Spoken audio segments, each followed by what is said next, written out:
Hi friends, it is Tuesday, October 4th. We just finished our Board of Supervisors meeting, and it was a little bit of a longer meeting, started at 9, ended at 12, considering the length of our agenda. But I did want to thank Jamie Chilton, from the community member from the Tohono O'odham Nation, for reading our land acknowledgement. We also had a presentation from the Small Business Commission to small businesses awards.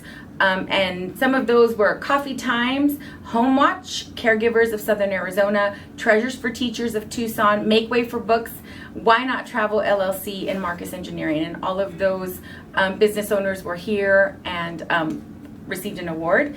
We also had, I want to thank Barbara Escobar, Natalie Shep, and Christina Flores from Pima County for coming to accept the proclamation for Walk and Roll to School Week. That'll be October 4th through the 10th, and what we're really trying to encourage is for our students to walk and ride and scooter to school. So if you're able to do that, encourage your children to do it with them. I've seen a lot of families do that, and it looks like a lot of fun. Thank you to Maggie Schaefer, my friend from TUSD, now at the U of A, Kristen Hernandez, and student Sophie Estrada for coming to accept the Girl Scouts proclamation that proclaiming October 11th to be Girls Takeover Day. It was great to see them, and Sophie had so many awards that it covered her entire vest. And so if she gets any more awards, I'm not really sure where they're going to put them. But thank you all for coming. It was wonderful to see you.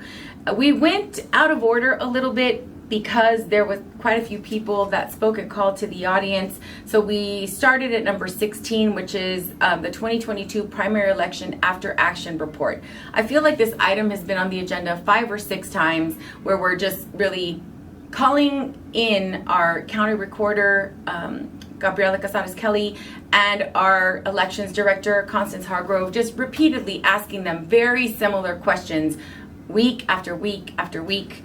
And I thanked them for their willingness to continue to come. I mean, Gabriela Casares Kelly is an elected official in her own right and doesn't have to come to our board meetings. We had a fairly hostile group to the two of them. If not hostile, some of them hostile, many of them very negative, wanting us to go back to paper ballots, eliminating vote centers, all of those things that are really trying to encourage people to vote. They'd like to see changed. I saw a couple shirts, a shirt that said one day, one vote, really, I'm assuming discouraging, mail-in ballots. And so it was a pretty tough crowd to listen to, and I just wanted to thank them for coming. Basically, there are certain things that have happened in the primary election that are getting addressed for the general. Having to wait, running out of supplies, those kind of things are things that they have acknowledged. They're in the after action report. So if you have any questions at all, please feel free to read that. Send any questions to us here at District 5. We're happy to ask the question. They seem fairly transparent and have been very transparent with the Board of Supervisors and the community as to, what things that they need to improve upon and what things went well. I mean, overwhelmingly, we had a successful primary election, and that is, evidenced by the fact that it was a 5-0 vote to accept the canvas for the primary election. So thank you to them for coming. I want to thank personally Penelope Jacks for coming and breaking up the long line of anti-voting centers, mail-in ballot kind of crowd, to thank the Board of Supervisors for their support of preschool and continue to ask for the commitment. I really appreciate you coming. I appreciate you sitting through what at times is a pretty difficult call to the audience. So we accepted a grant from the Arizona State Library for the Festival of Books. These are some items that just were on the agenda. Aside of that, we passed a policy to address budget reserve and how that's going to be spent down. I think that's a really positive step for Pima County. We collected 372 diapers for the diaper drive, and so the diaper bank is going to get that here in our office, and I want to thank everyone who donated to that.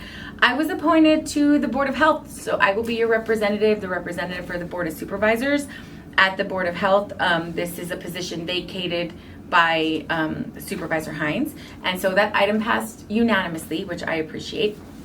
Our next meeting is going to be October 18th, and There are a few things I want to say. I want to say happy birthday to my Nino, Frank de la Cruz. It's heavenly birthday. He would have been 73 today. As you know, the El Pueblo Library is named the Frank de la Cruz El Pueblo Library after my Nino, and so I just want to wish him a happy birthday.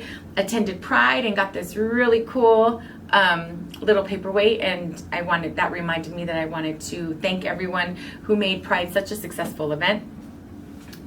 This is to remind us that it is Domestic Violence Awareness Month, and so there'll be some information about that coming, but there's a lot of information about how you can support that and awareness, most importantly. And for those in our community who are observing Yom Kippur this evening, may your wishes be sealed in the book of life. Have a meaningful and holy day. Thank you all for your attention. We'll see you on October 18th for the next Board of Supervisors meeting. Take care, friends.